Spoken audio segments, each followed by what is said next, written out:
Le cancer du sein est le plus fréquent chez la femme et le plus diagnostiqué dans le monde. Le dépistage du cancer du sein est-il important pour la femme? Quelles sont les précautions à prendre aux fins d'éviter ce mal? Nous aborderons tous ces aspects d'un instant à un autre avec notre invité, Dr Sandra Serwan, gynécologue à la clinique Divine Miséricorde de Calavi. Mesdames et messieurs, bonjour et bienvenue. Dr Sandra Serwan, bonjour à vous. Bonjour Madame Tatiana Akpade. Vous êtes gynécologue à la clinique Divine Miséricorde de Calavi, c'est bien cela? Oui. Alors merci pour votre disponibilité. Nous sommes dans le mois d'octobre, un mois au cours duquel on sensibilise davantage sur le cancer du sein. Dites-nous, qu'est-ce que c'est? Ok, je vous remercie pour l'invitation. Le cancer du sein est une tumeur maligne qui se développe aux dépens du sein. Donc ce sont des cellules anormales, malignes, des cellules qui ont un développement anarchique et qui se développent au niveau du sein et qui plus tard se métastasent à différents organes de l'organisme, ce qui fait du cancer du sein une maladie générale. C'est une maladie générale, le cancer du sein. Quelles sont les causes de ce mal? Il n'y a pas une cause évidente, il y a plutôt des facteurs de risque. Et la plupart du temps, c'est des facteurs hormonaux. Donc, tout ce qui va allonger le cycle de la femme, un facteur de risque du cancer du sein. J'entends par là des femmes qui ont une puberté précoce et les femmes aussi qui ont une ménopause tardive. Donc, ménopause tardive et puberté précoce sont des facteurs qui allongent le cycle de la femme au cours de sa vie. En dehors de ça, l'absence d'allaitement aussi est un facteur de risque du cancer du sein. La nulliparité, une patiente qui n'a jamais donné naissance, ou une femme qui n'a jamais allaité. Aussi, c'est des facteurs de risque parce que l'allaitement protège la femme contre le cancer du sein. En dehors de ça aussi, nous avons des patientes ménopausées qui optent pour un traitement hormonal, c'est-à-dire elles ne supportent pas en fait les effets indésirables de la ménopause. Donc le gynécologue leur met sur un traitement hormonal. Ces patientes aussi sont sujettes à faire des cancers du sein. En dehors de ça aussi, nous avons la contraception œstroprogestative, donc les contraceptions hormonales aussi, qui peuvent favoriser aussi la survenue de cancer du sein. Mais on n'a pas une cause propre, dire ça, c'est ça qui cause le cancer du sein, il n'y a pas une cause pareille. Donc c'est beaucoup plus de facteurs de risque. Et aussi, une femme dont la mère ou la tante ou une sœur a eu à faire le cancer du sein aussi est à risque de faire un cancer du sein. Donc il y a des facteurs héréditaires et il y a aussi des facteurs génétiques aussi qui sont à la base du cancer du sein. Donc voilà, en général, c'est beaucoup plus de facteurs de risque, il n'y a pas une cause évidente. Il n'y a pas une cause évidente, mais à vous entendre tout à l'heure, vous avez parlé de puberté précoce. Quand on parle de puberté précoce, c'est-à-dire que la femme ou la jeune fille, ou peut-être l'enfant, n'est toujours pas responsable de cette puberté précoce. Qu'est-ce qu'il y a lieu de faire alors pour pouvoir éviter à l'avenir ce cancer du sein? Ce sera une surveillance. Ça, pour éviter, c'est beaucoup plus le dépistage en fait. Il faut faire le dépistage, il faut apprendre aux jeunes filles à faire l'autopalpation. Nous allons y en revenir tout à l'heure, Dr Serwan. Est-ce qu'il existe des symptômes face à ce mal, Dr Sandra? Oui, nous avons plusieurs symptômes qui peuvent permettre de faire le diagnostic du cancer du sein. Le symptôme que tout le monde connaît, c'est la présence d'une masse ou d'un nodule au niveau du sein. En dehors de ça, on pouvait avoir au niveau du sein une modification du sein, une modification de la peau qui est en regard du sein, c'est-à-dire un aspect en peau d'orange au niveau du sein, ou on peut avoir des rétractions au niveau du sein, ou on peut avoir le sein qui grossit de façon anormale par rapport à l'autre sein. Et la présence aussi d'un écoulement anormal au niveau du mamelon, parce qu'une femme qui n'est pas enceinte ou bien qui n'allaite pas, normalement ne doit pas avoir son mamelon qui coule. Donc la présence d'un écoulement anormal au niveau du sein qui peut être jaunâtre, verdâtre ou sanglant peut aussi permettre de faire le diagnostic du cancer du sein. Et la présence aussi de ganglions au niveau des aires axillaires aussi peuvent annoncer un cancer du sein. Ah bon? Voilà.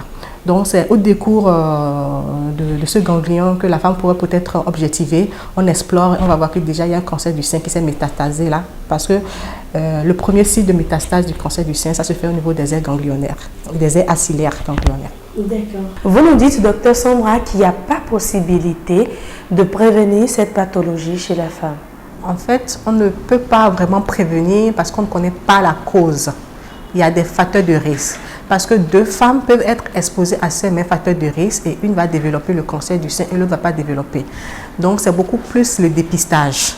Et ce dépistage permet de faire le diagnostic des stades très très précoces du cancer du sein. Et lorsque le diagnostic est fait au stade très précoce, la prise en charge est relativement facile et aisée, et avec une patiente qui a de très fortes chances d'être guérie de son cancer du sein. Dites-nous, docteur Serment, quelle est l'importance du dépistage du cancer du sein pour la femme? Comme je l'ai dit, je viens de le dire tantôt, le dépistage du cancer du sein, ça permet de faire le diagnostic des stades précoces du cancer du sein. On entend souvent dire, docteur Sandra, que l'homme, le mari ou le conjoint a un rôle important à jouer dans la palpation des seins. Dites-nous, qu'est-ce que c'est? Quel est effectivement ce rôle?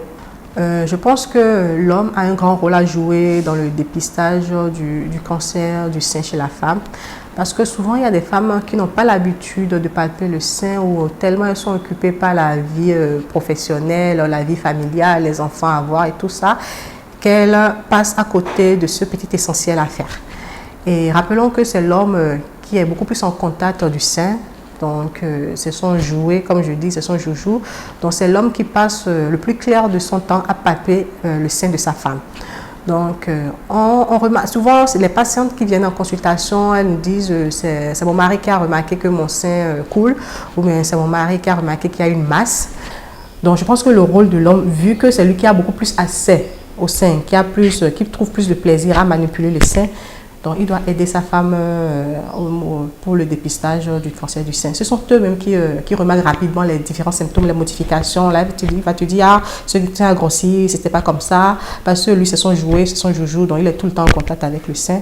Donc, c'est beaucoup plus lui qui aide sa femme dans le dépistage, et il doit savoir qu'il a un rôle très important parce que le cancer du sein, c'est un cancer très fréquent et très meurtrier. Alors les hommes sont plus interpellés à pouvoir aider les femmes dans le dépistage ou dans l'autopalpation, je vais dire, des seins afin de diagnostiquer le mal. Oui, les hommes sont plus impliqués pour la palpation des seins. On parle de l'autopalpation quand c'est la femme qui fait son... Voilà, dans la palpation des seins. Ok. Comment la femme peut arriver à faire son autopalpation? L'autopalpation, ce serait bien de le montrer de façon pratique, hein, mais bon, je n'ai pas un modèle sur qui le faire. Peut-être que Madame Tatiana va se prêter au jeu, elle va nous passer ses seins. Donc voilà, bon, je vais essayer de le montrer. Déjà, l'autopalpation, c'est conseillé de le faire tous les mois, de préférence après les règles. Parce que souvent, avant les règles, les seins sont tendus et douloureux chez beaucoup plus de femmes. Ensuite, il faut le faire de façon annuelle par un professionnel de santé, c'est-à-dire une sage-femme ou un gynécologue qui s'y connaît un peu. Parce que parfois, on peut faire aussi l'autopalpation et passer à côté d'une petite masse. Et l'expert en la matière, lui, va palper, il va remarquer qu'il y a une boule, il y a quelque chose, et vous interpeller par rapport à ça et demander le bilan qu'il faut. Donc, pour la palpation du sein, il faut diviser le sein en 4 cadrans. Donc, nous avons le cadran supéro-interne, le cadran supéro-externe, le cadran inféro-externe, inféro-interne. Et après, nous avons la région mamelonnaire qui est autour du mamelon, la région aréolaire. Donc, pour la palpation, ça peut se faire en position assise ou en position debout. La femme, elle surélève son bras comme ça et avec la paume de main de la main contralatérale, elle essaie de palper chaque cadran par des mouvements de rotation en plaquant le sein contre le grille costal et en faisant des mouvements de rotation, ce qui va permettre de sentir s'il y a une masse ou pas. Et elle fera le tour du sein de façon en faisant un cadran horaire ou anti-horaire. Elle faisait le tour, donc elle va palper cadran par cadran, tout en faisant des mouvements de rotation. Et elle finira par la région aréolaire. Elle va palper la région aréolaire qui est le milieu du sein. Et elle va presser le mamelon ensuite pour voir s'il y a un écroulement qui sort du mamelon. Et elle finira par examiner aussi, palper un peu ses aires axillaires pour voir s'il y a un ganglion quelconque. Parlez-nous de la prise en charge du cancer du sein, Dr Sandra Serment. Il existe plusieurs moyens thérapeutiques pour la prise en charge du cancer du sein. Donc, au nombre de ces moyens, nous avons la chirurgie. Pour la chirurgie, il peut s'agir d'une tumorectomie quand c'est un stade très précoce avec une petite boule, ou on peut faire carrément une mastectomie. La mastectomie, c'est quoi? C'est une ablation complète du sein. Donc on enlève le sein. Et cette mastectomie, parfois, dans les pays développés, peut s'accompagner d'une reconstruction mammaire, en fait. Donc, on enlève le sein à la femme et après un laps de temps, on lui fait une reconstruction mammaire. Donc, personne ne saura si elle a eu une mastectomie ou pas. Donc, en dehors de cette chirurgie, nous avons la chimiothérapie. En dehors de la chimiothérapie, il y a la radiothérapie et la thérapie ciblée. Donc, il existe plusieurs moyens pour la prise en charge du cancer du sein. Et la plupart du temps, c'est une prise en charge multidisciplinaire, c'est-à-dire ce traitement est intégré. C'est pas seulement la chirurgie, mais la chirurgie est associée à la chimiothérapie et à la radiothérapie. S'il n'est pas diagnostiqué à temps, peut-il entraîner la mort? Je veux parler du cancer du sein. Une femme chez qui le dépistage n'a pas été fait et chez qui le diagnostic du cancer du sein a été fait de façon tardive peut connaître la mort. Ce qui fait aussi que le cancer du sein, je rappelle que le cancer du sein est le cancer le plus meurtrier. Et rappelons aussi que c'est le cancer qu'on peut facilement diagnostiquer, dont le dépistage peut être fait très facilement parce que les seins sont accessibles, ils sont à vue d'œil, donc on peut faire. Dans le cadre de la sensibilisation sur le cancer du sein, la Clinique Divine Miséricorde, en collaboration avec vous, évidemment, organise une séance de dépistage du cancer du sein. Qu'est-ce que vous avez à dire à propos, Dr Sandra Serron? Bon, je ne vais pas arrêter de me répéter, hein. Le cancer du sein est très grave. C'est dans ce souci qu'à la Clinique Divine Miséricorde, nous avons décidé de faire une sensibilisation en faisant un dépistage gratuit du cancer du sein. Donc nous exhortons toutes les femmes à venir faire ce dépistage qui est fait gratuitement. Ce sera une consultation gynéco qu'on fera aux femmes. Au décours de cette consultation, on va palper le sein et on va leur prodiguer des consignes. Nous sommes déjà presque à la fin de notre entretien. Dr Sandra Serron, des conseils à prodiguer. À toutes les femmes, je leur dirais que le dépistage du cancer du sein est très important. D'accord, ça ne coûte rien, c'est tellement facile à faire et qu'il faudrait qu'elles prennent ça au sérieux pour savoir que le cancer du sein est grave. D'accord, et de savoir aussi que lorsque le diagnostic est fait à un stade très précoce, la femme a beaucoup plus de chances de survivre à ce cancer si un traitement adéquat est fait. Donc, c'est de les encourager à faire ce dépistage du cancer du sein pour ne pas arriver à un stade tardif. Et comment faire ce dépistage? Ça passe par une autopalpation des seins qui se fait tous les mois et une palpation des seins par un gynécologue de préférence une fois l'année. Donc, en dehors de ça aussi, les femmes qui sont âgées de 50 et 74 ans, c'est conseillé ou bien même c'est recommandé de faire une mammographie tous les 2 ans pour le dépistage de ce cancer du sein. Donc ça permet de voir même les lésions très petites, précancéreuses et de pouvoir prendre rapidement ces femmes en âge. Donc on récapitule, il faut une autopalpation des seins par toutes les femmes mensuelle, après une palpation annuelle par le gynéco. Et les femmes âgées de 50 à 74 ans, une mammographie qui sera faite toutes les 2 ans.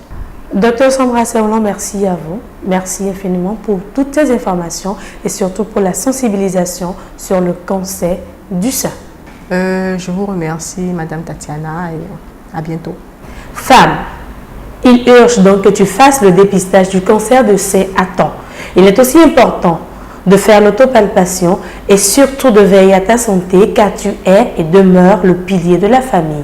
Sur ces mots, nous mettons un thème à ce numéro de votre émission Virgule Santé. Portez-vous bien. Au revoir.